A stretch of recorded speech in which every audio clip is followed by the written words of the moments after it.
14th race of the 2015 AARO Aflac All-Pro Tour would be at the Charlotte Motor Speedway for the Lowe's 150. The AAA pole this week is going to go to Zach McRae in the Hardy Chevy, and he will lead the field down to the green alongside David Pillar in the 31, his Skulls Racing teammate. He's got Zach Fitzwater third. Greg Nee starts on the outside of the second row in fourth, and Luke Lanigan in the 02, one at a similar track in Atlanta. He starts in the fifth position, so we'll see what he can do from that starting position, as Fitzwater is going to quickly look to the inside and take the lead early on here at Charlotte. Aaron Anderson, our point leader, started way in the back, not really a usual spot for the 38 team to start in. He's got his teammate Ryan Anderson and Joey Johnson in the 8 right behind him, so CS Motorsports well represented in the back of the field, and we should expect them to be up in the front in this one. The AARO package has caused many lead changes to happen in tight pack racing, as we'd see in Super Speedway action happening in this one for these AAPT cars. Not sure what to expect for this race, but what we do know is that, like I said, there's Super Speedway racing 3-4 wide all over the racetrack at all times, so and there should probably be a big wreck of sort if this racing is going to continue up. Not usual we see this type of racing at these racetracks, but as you see right here, it just looks like Daytona or Talladega as these guys go down the back straightaway into turn number 3. Not much braking at all, and these cars obviously a little slower than the Amp Energy Racing Series cars, so that's why they're all clumped up and in this giant pack that resembles Talladega or Daytona. The first couple laps have gone through lead changes almost every single lap. Tobias Newbridge, who snuck up into second in points, is your leader right now, but Bjorn Brewer is going to take that away.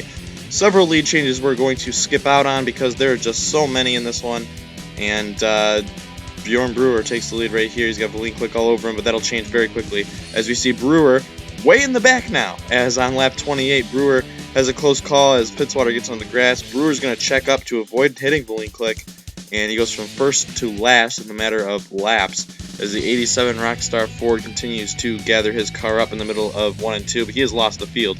A couple laps later, lap 35, the 26 of Sarah Woods and the 22 of Walter Green get together. Almost a wreck, but Green holds on to his car and will also lose the draft. Bjorn Brewer nowhere to be found right now. And that was the story if you got into the grass a little bit there. 4 wide for the lead as Greg Nee sticks his nose where it probably shouldn't be. 4 wide, and we have our yellow on lap 37 as the 6 gets turned right in front of the field into Ryan Anderson. The 83 goes up and over, and we have a big crash on the back straightaway. Everybody getting involved. The 75 takes a hard hit into the 6, and the 83 is continuing to barrel roll down the racetrack. Another look at this one. Cortez gets involved as well. 15 of Sylvester got a piece of it. Ricky Green in the 34. I see the 18, the 65 of Ashton Short. Keith Jesse in the 77 gets involved. Earl McRae, a giant wreck on the back straightaway, is going to take over half the field into the pits for repairs. And this is all created by Greg Nee sticking his nose probably where it shouldn't be. 4 wide at the front, definitely a recipe for disaster, especially coming off turn number 2. And this is the result as you take a look at from the helicopter cam. Casper Bristow in the 41 also involved. Jordan Tipson, mentioned him already. Todd Short in the 48, the 51 of Jack Collins. Ray Pax in the 69 goes flying into the 24 of Cortez. But these guys all collected in something not of their own doing. Greg Nee will continue on the 100, and a lot of these guys actually would continue on, but they have very slow race cars. Only 2 cars retired from that incident. Darian Manarin is your leader on the restart in the 1 car. He's got probably the most experience at this racetrack from the field, as he ran several years in the ARS when they used to come back here back in the early 2000s, as the 24 gets turned into the infield, and he'll slide up the racetrack. Luckily, no one behind him. He could have got clobbered.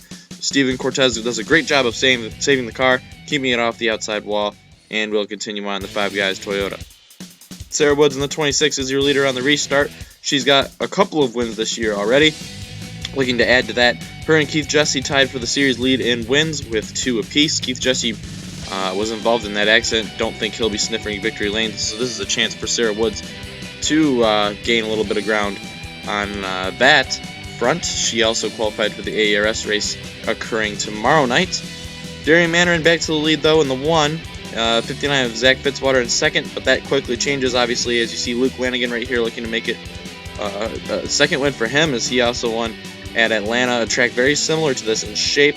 So we'll see as Well, Ashton Short in the 65 is going to take a look underneath. Short was involved in that accident, along with a bunch of these guys, actually. So the damage not really affecting some of these guys, and they continue to run out in front. Sarah Woods, however, is going to get wrecked on lap 72. The 26 around collects Todd Short in the 48, slides down the racetrack, and will be hit by Jack Collins in the 51.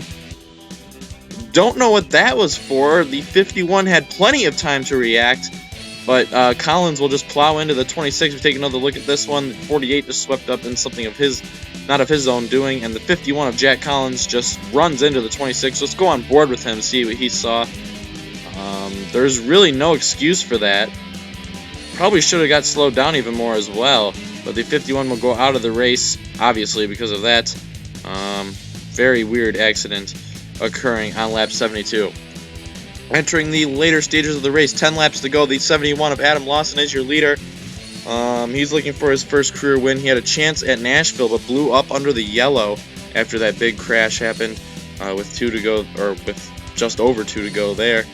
The 50 of Aaron Parker goes to the lead now in his JN Dodge. Obviously, his teammate Jack Collins just wrecked, and Keith Jesse has made his way back up to the front in the number 77. He's going to take the lead away. I mentioned earlier it's not very likely that he'll be winning this race, but right now it looks like he's got about as good a shot as anyone, as the 77 is running up at the front with a bunch of damage to his Dodge. As we see more battling at the front. This is just with a couple of laps to go, 4 laps to go to be exact. The 87 is going to take the lead away from the 1, and it looks like Bjorn Brewer has the car to beat right now as he pulls out to a decent lead, and the 87 will come across the line to take the white flag. Bjorn Brewer looking to take his first career win in the AARO. He's got Adam Lawson all over him, though. Here comes the 71 to the inside. Adam Lawson looking for his first career win, is going to spoil the party for the Rockstar team. And down the back straightaway, we have a dead even heat between these guys. Here comes Keith Jesse in the 77 coming as well. Down into turn number 3, it looks like the 87 gets phased out. It's going to be between the 77 of Jesse and the 71 of Lawson. Off turn number 4, it's going to be a drag race. Through the tri-oval, here they come, and it's too close to call. A photo finish at the line, and still trying to get word on who won. These guys were almost dead even. We'll take another look at this one to determine the winner. The AARO has not come to an official announcement yet, as here's the replay. Almost a dead heat, as looks like Jesse may have pulled out ahead right here, and that looks like Keith Jesse will be your winner.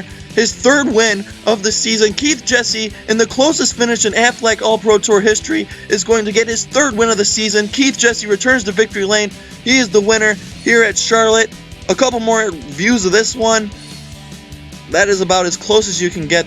And Keith Jesse obviously on the winning side of that one.